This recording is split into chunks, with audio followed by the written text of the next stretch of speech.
they're fighting, but also trying to manage the other big cartels. The big mega banks are all involved in it. Wachovia, Wells Fargo have been caught running the aircraft. CIA aircraft have crashed with the cocaine. This is all going on. You've got the Homeland Security driving out in their big boats every day, picking up drugs, bringing it back in. This is just a giant mafia organization. And what's heartening is the Mexican nationals that have moved up here because of the crime wave, I'd say more than half of them are listeners. I can't walk down the street even here, and this place is pretty much empty. The Mexican nationals are, hey, Alex Jones, yeah, you're absolutely right. And then I run into American citizens who are Hispanic, white, black. A lot of them are listeners unaware. I'll be talking when I'm walking through the hotel and people come up to me. I mean, I'd say more than half the people down here are listeners, and I'm not even on an AM station here. For years, I was on one in Corpus Christi, and then it just changed formats last month to ESPN, but that couldn't be heard here. So huge audience. I'm finding out per capita, our biggest audience must be A, Hispanics, B, Mexican nationals. You notice we had a lot of calls from Mexico itself. So I want to go to this guest for the rest of the hour. And we're going to go with his name, David. You know, he was willing to come on with his name and everything, but I'm not gonna risk him as a good Christian family man. He has amazing contacts. Everything he said checks out with my contacts. He has contacts inside the Rio Grande city system and what happened there and witnesses. He has people inside the Bayview Detention Center and the Tent City in Raymondville. And he joins us, and boy, let me tell you, he can rattle it off. And he's got breaking news here about the incidents. And I remember seeing this years ago, and it would only be in the local news. Now it's not even the local news. Helicopter gunfights, deaths, Mexican troops inside the U.S. operating, and now our government admits they're authorizing this. And local news is told, don't report on it. But they're even scared to pretty much have football games. I did see it in the Dallas Morning News a month ago. A soccer team was coming up from Mexico to play in Round Rock, Texas, north of Austin, and wouldn't pay a $30,000 kickback. What was it, to Sinaloa? So they just canceled the soccer game. This is here, just like it was in Fox News yesterday and last week again, that they're recruiting in Austin, in Dallas, in San Antonio, and Houston, and they're putting the devil tattoos and the skinny one and the La Flaca and the El Flaco tattoos on them. This is and Santa death and all of this stuff. It is so incredible. So I want to take you to our guest. Sir, if you can, just tell people first what happened at the football game 9 days ago there in Rio Grande City and that total blackout and the other things that are happening and the fact that, as you described it, the conscription, well, like where the British would grab somebody out of their house and press them onto a ship as basically a slave. They're now all over Mexico, but the news is here in the U.S. to a certain extent, coming and saying, which cartel are you going to join? And if you don't want to join, they're killing you. And our police are corrupted. Most of them are getting on the take now. I mean, this is spreading like cancer. You've got the floor, David. Tell us what's happening. All right, thanks, Alex. Yeah, a few days back, it was a Thursday night. There was a football game out in Rio Grande City. And apparently there was a good amount of spillover with the military, the Mexican military and their police chasing cartel. They still haven't come clear whether it was Zetas or the actual Sinaloa cartel, but they crossed over into the Rio Grande City area, and it wasn't very far from the football game. And they tried to, downplay it, but so many police officers that have children that play in sports here along the Rio Grande Valley caught wind of it, and eventually the media caught wind of it, and they did admit that there was some crossover, but it's dangerous, It's a bullet doesn't travel 10 yards, So, but they didn't admit how widespread it was. They just said, across the border, some shooting. Can you describe what's now going on here? Because I would talk about this a year ago, and people say, that isn't happening. The helicopters, our listeners would say there's firefights, there's helicopters, 10 miles in. Now that's confirmed, but again, the media won't report on the details. Oh, yeah. As a matter of fact, I'm going to say maybe about a month and a half, 2 months back, a farmer threatened to shoot down a Mexican military helicopter, and he was told not to by the local law enforcement agency because he could get in trouble. And later on, they come to find out that no one wants to confirm nor deny whether they have permission or not to cross into our airspace, which is totally ridiculous. I mean, they consider themselves a sovereign nation just as much as we do, but yet they can come in and we don't have any right to find out that information. That's public information. We should be privy to know who's flying into our airspace and landing on our taxpayers, on our citizens' ground, on their property. They don't want to do anything about it. Just to be clear, sir, a couple months ago, the Pentagon did say, yes, we've given limited authorization, but obviously they won't tell you locally because it's a violation of sovereignty, but they wouldn't be coming in if they weren't given permission. Now, the question is, did they have permission to come to that sheriff I interviewed and take the drugs that he confiscated at gunpoint? Now let's talk about the different, well, let's talk about more of what's happening down here and the fear, the palpable fear that I'm seeing from people in the United States. Yeah, I have two friends that I know, acquaintances that I know that were working in maquiladora plants right across the river. And, you know, to save time and money and whatnot, getting off work late at night, they would just go ahead and stay on the Mexican side. And one late evening, he heard a knock at the door, and he answered the door, and he got dragged out onto the street. And they started questioning him. He was like, you know, you got the wrong guy, blah, blah, blah. They beat him. They stripped him. They took him out into the middle of nowhere and continued to beat him, and they gave him his shoes. And no, as a matter of fact, they gave him his pants, no shoes, walking barefooted, and a driver's license. That's all they gave him back. And he found his way back home or into the town where he was living along the border there in Mexico. And he said the next day they went back. He heard a knock again, and he peeked out the curtain of his window, and it was the house next door, the apartment next door, and they dragged 2 or 3 kids out and popped them execution style in the back of the head and left them out on the street in broad daylight to send a message to everybody. Well, that's all over the news. I mean, I remember seeing beheadings in Arizona a few years ago, and I talked about it, and they wrote articles saying I was making it up, and the Democrats came out and said it wasn't true.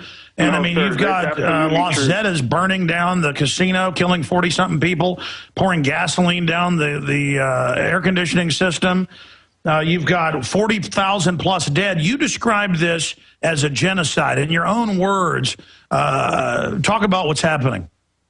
They're continuing. It's on a daily basis. I mean, I get to see and talk to so many people that come across the border from Mexico, and these are people that are obviously well off, that they can move anywhere they want, and they're moving across the border and opening up business and moving away because they said it's just a constant everyday thing, that it's almost to a point where they're growing numb, and that's kind of sad because they don't even have the power to fight their own government and say they want true change, because there was a report on ABC News, I believe it was, saying that 87% of the businesses are infiltrated by one cartel or the other, and it's either you do or you don't. And they sent a clear message to a school right outside of Monterey.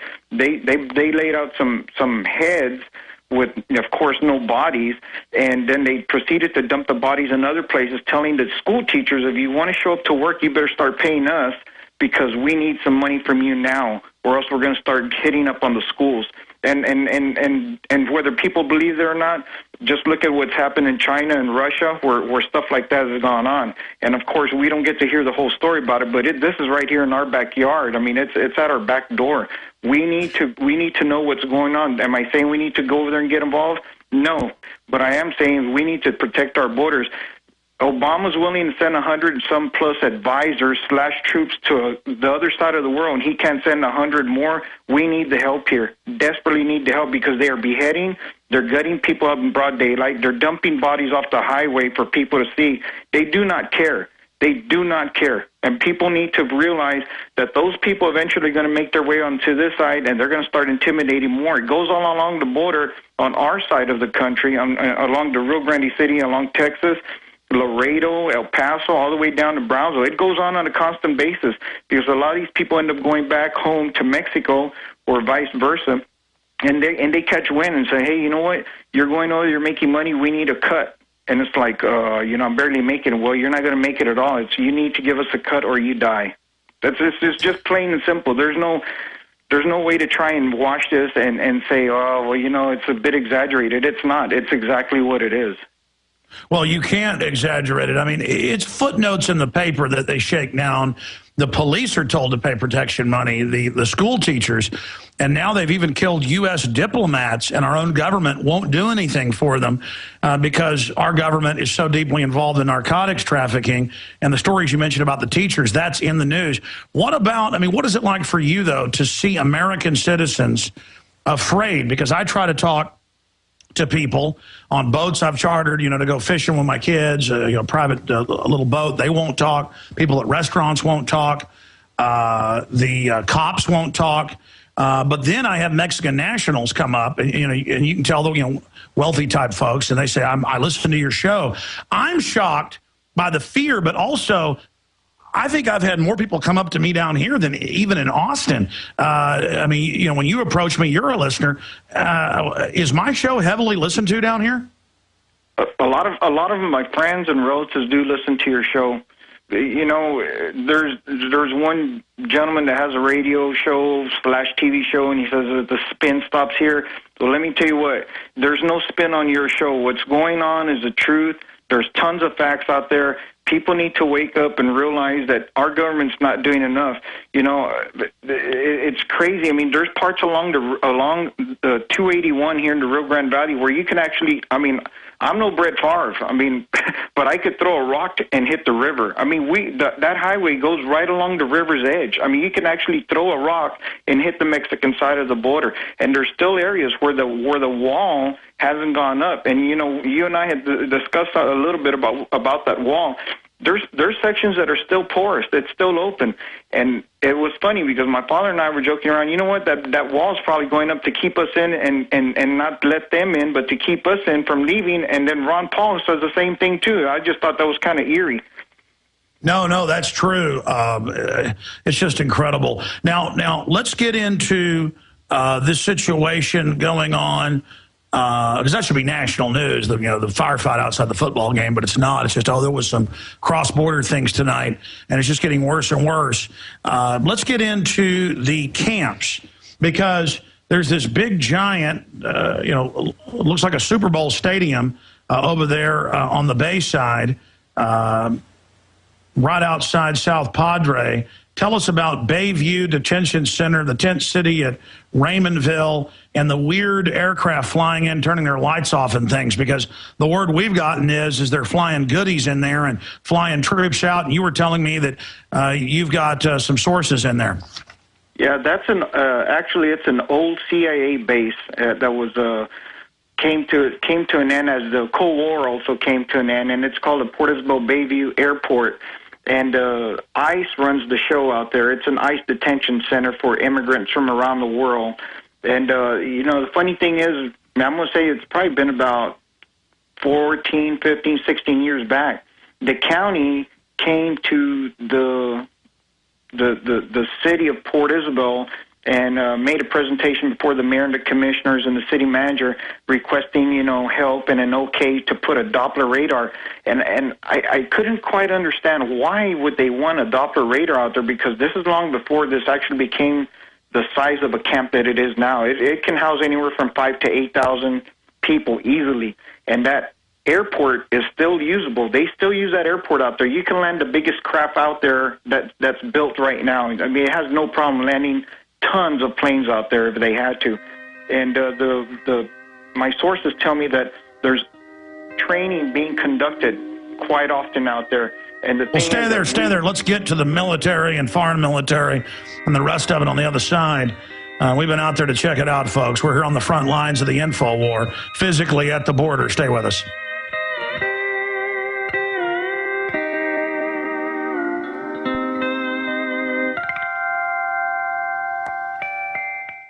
Hey guys, are weaker testosterone levels taking you out of the game? Are you gaining fat, feeling tired, losing desire in the bedroom? Get back in the game. Call now for a risk-free trial of Ageless Male, a natural supplement shown to raise testosterone by 61%. and maintain healthy, normal levels. No injections, no appointments. Just take Ageless Male every day and boost your testosterone by 61%. When your levels are healthy, you can feel energy again, a great outlook again, and yes, a healthy sex drive. The results are life-changing. Beware of cheap knockoffs. Ageless Male is an exclusive formula and the only one proven in research to boost testosterone 61%. Try Ageless Male, risk-free. Just call 1-800-497-8345. 1-800-497-8345. 1-800-497-8345.